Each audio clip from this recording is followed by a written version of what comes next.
Sir Jaganmohan Reddy గారు ఎన్నో కేసుల్లో బెయిల్ మీద ఎన్నో సంవత్సరాల నుంచి ఉండడం మనం చూస్తున్నాం సార్. అయితే ఇప్పుడు ఆయన బెయిల్ క్యాన్సెల్ అయ్యే అవకాశం ఉంది. సుప్రీం కోర్ట్ ఆయన బెయిల్‌ని క్యాన్సెల్ చేసే ఛాన్సెస్ కనిపిస్తున్నాయని చెప్పేసి వార్తలు వినిపిస్తున్నాయి సార్. ఈవెన్ ఈడీ, సీబీఐలు కూడా బెయిల్ క్యాన్సెల్ పిటిషన్ సుప్రీం కోర్ట్‌లో ఎయబోతున్నారని చెప్పేసి కూడా అంటున్నారు.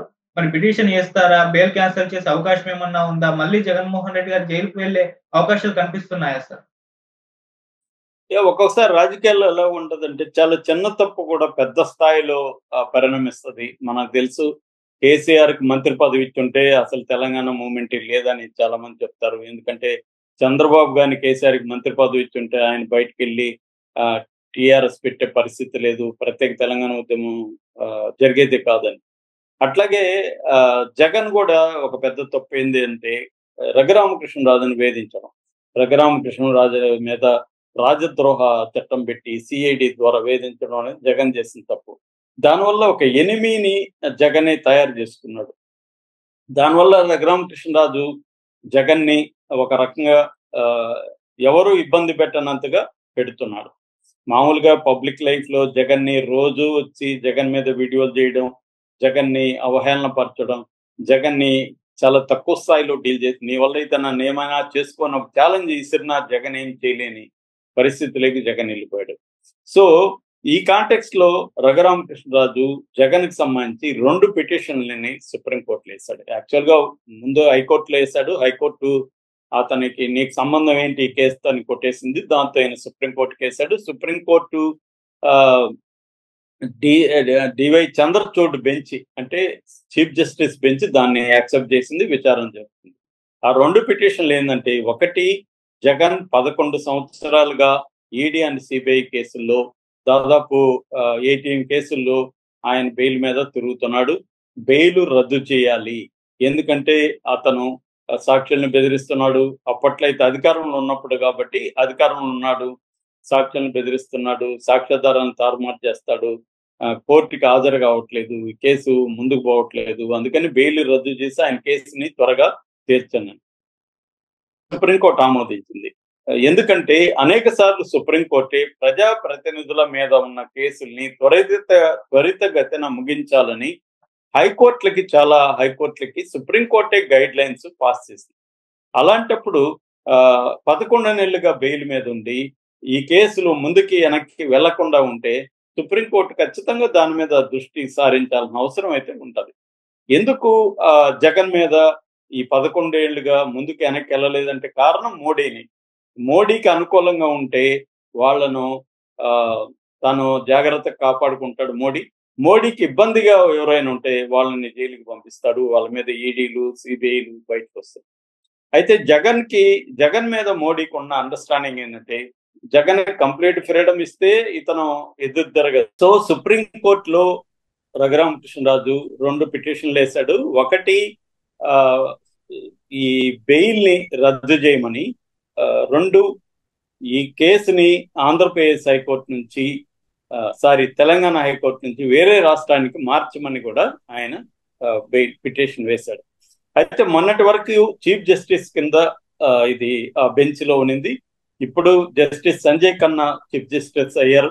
సో ఆయన వచ్చిన తర్వాత దీన్ని జస్టిస్ ఓకా బెంచ్ కి ఇచ్చారనమాట. సో ఈ ఓకా బెంచ్ లో సంజయ్ కుమార్ అనే ఒక జడ్జి గారు ఉన్నారు. ఆయన నాట్ బిఫోర్ మీ అని పెట్టాడు. నాట్ బిఫోర్ మీ అంటే మామూలుగా బెంచ్లకు సంబంధించి కొన్ని కేసులు వచ్చినప్పుడు ఇది నాకు వద్దు, నేను దీన్ని చూడను అని కొంతమంది జడ్జిలు చెప్తారు. దానికి రకరకాల కారణాలు ఉంటాయి. సంజయ్ కుమార్ ఏమంటే గతంలో ఆయన ఇక్కడ పనిచేశాడు కాబట్టి ఆంధ్రప్రదేశ్ లో ఆంధ్రప్రదేశ్ చెందిన వ్యక్తి కాబట్టి నేను ఈ కేసుని చూడడం కరెక్ట్ కాదని ఆయన తప్పుకున్నారు. ఇప్పుడు దాన్ని వేరే బెంచ్ కి ట్రాన్స్ఫర్ అవుతుంది. డిసెంబర్ 2న ఇది విచారణ జరుగుతుంది. అయితే ఇప్పుడు ఇక్కడ ప్రధానమైన అంశం ఏంటంటే ఈడీ అండ్ సిబిఐ కూడా పిటిషన్లు వేయబోతున్నాయనేది కొత్త వార్త. సో ఏమని వేయబోతున్నారంటే బెయిల్ రద్దుకి వాళ్ళు కూడా రికమెండ్ చేస్తున్నారు. మామూలుగా బెయిల్ రద్దుకి కారణాలను చెప్పాలి. మామూలుగా ఒక వ్యక్తికి బెయిల్ ఎందుకు ఇస్తారు అంటే ఈ వ్యక్తి సాక్షుల్ని తారుమారు చేయడు, అంటే సాక్షుల్ని బెదిరించడు, లేకపోతే ప్రలోభపరచడు, సాక్ష్యాధారాల్ని తారుమారు చేయడు, లేకపోతే ఫ్లైట్ రిస్క్ అంటారు. ఫ్లైట్ రిస్క్ అంటే విదేశాలకు పారిపోడు, ఇలాంటి కారణాలు. అంటే బెయిల్ ఎప్పుడు రిజెక్ట్ చేస్తారు, విదేశాలకు పారిపోతాడు, లేదా సాక్షుల్ని బెదిరిస్తాడు, ప్రలోభపరుస్తాడు, లేదా సాక్ష్యాధారాల్ని తారుమారు చేస్తాడు. ఈ 3 కారణాలతో బెయిల్ ఇవ్వరు. ఈ 3 కారణాలు జగన్కి లేదు. ఎందుకంటే అతను ఆల్రెడీ అప్పట్లో ఎంపీగా ఉన్నాడు. కాబట్టి అతను దేశం వదిలిపోయే ప్రసక్తి లేదు. రెండోది సాక్షుల్ని సాక్ష్యాధారాలను తారుమారు చేసే పరిస్థితి కూడా లేదని కోర్టు నమ్మింది. ఆల్రెడీ 16 నెలలు జైల్లో ఉన్నాడు. కాబట్టి కోర్టు అతనికి బెయిల్ ఇచ్చింది. అయితే ఎందుకు ఇన్వెస్టిగేటివ్ ఏజెన్సీలు దీన్ని ముందుకు తీసుకెళ్లి ట్రయల్ కన్నా తీసుకెళ్ళాలి, లేదు మా దగ్గర సాక్ష్యాలు లేదని క్లోజర్ పిటిషన్ అంటారు. చాలా సార్లు బీజేపీలో చేరిన ప్రత్యర్థుల మీద ఉన్న కేసుల మీద ఈడీ కానీ సిబిఐ కానీ క్లోజర్ పిటిషన్లు వేసేస్తారు. అంటే మా దగ్గర ఇంకా ఇన్వెస్టిగేట్ చేశాము, ప్రాపర్ ఎవిడెన్స్ కలెక్ట్ చేయలేకపోయినాము అని క్లోజ్ చేసామని అడుగుతారు. క్లోజ్ చేసేస్తాయి కోర్టులు. కానీ జగన్ది క్లోజ్ చేయలేదు, ముందుకు వెళ్ళలేదు. అంటే ఏంటి, జగన్ మీద మోడీకి ఉన్న అండర్స్టాండింగ్ ఏమంటే ఇతను కంప్లీట్ ఫ్రీడమ్ ఇస్తే మనకు దూరం అవుతాడు, మనం జగన్ ని గ్రిప్ లో పెట్టుకోవాలి అని చెప్పి జగన్ మీద కేసుల్ని అలాగే కత్తుల్లాగా జగన్ తల మీద వేలాడి తీసినాయన్నమాట. ఇప్పుడు చంద్రబాబు మీద కూడా అంతే. చంద్రబాబు మీద కూడా కంప్లీట్ కేసులు పక్కకెళ్ళవు. ప్రతి దగ్గర తీసుకుంటే బీజేపీ ఏం చేస్తుందంటే తన మిత్రపక్షాల చెందిన రాజకీయ నాయకుల మీద కేసులు పెడుతుంది. సో అలాగా ఇప్పుడు జగన్ చంద్రబాబు ఫేవర్ చేయాలంటే ఖచ్చితంగా జగన్ బెయిల్ క్యాన్సిల్ చేసి జగన్ ని జైలుకి పంపించాల్సిన అవసరం బీజేపీకి ఉంటుంది. ఇది చంద్రబాబు ఏ మేరకు మోడీని ఒత్తిడి చేయగలడు అనే దాన్ని బట్టి ఆధారపడి ఉంది జగన్ లైఫ్. అంటే చంద్రబాబు పరపతి మోడీ దగ్గర ఎంత ఉంది అనే దాన్ని బట్టి జగన్ జైలుకి వెళ్తాడా వెళ్ళడా అనేది డిసైడ్ అవుతుంది. సుప్రీంకోర్టు ఆమోదించింది.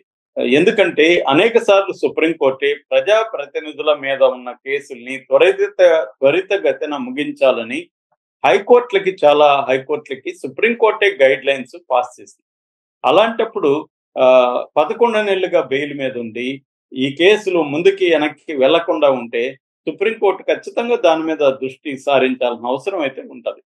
ఎందుకు జగన్ మీద ఈ 11 ఏళ్లుగా ముందుకు వెనక్కి వెళ్ళలేదంటే కారణం మోడీకి అనుకూలంగా ఉంటే వాళ్లను తను జాగ్రత్తగా కాపాడుకుంటాడు. మోడీకి ఇబ్బందిగా ఎవరైనా ఉంటే వాళ్ళని జైలుకి పంపిస్తాడు, వాళ్ళ మీద ఈడీలు సిబిఐలు బయటకు వస్తాయి.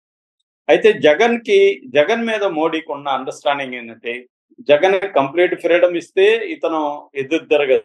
సో అంటే చంద్రబాబు ప్రజలకి తలెగ్గితే జగన్ జైలుకి వెళ్తాడు, తల ఒగ్గకపోతే జగన్ జైలుకి వెళ్ళడు. ఇది త్వరలోనే మనకి తేలిపోయే అవకాశం అయితే కనిపిస్తూ ఉంది. Thank you so much.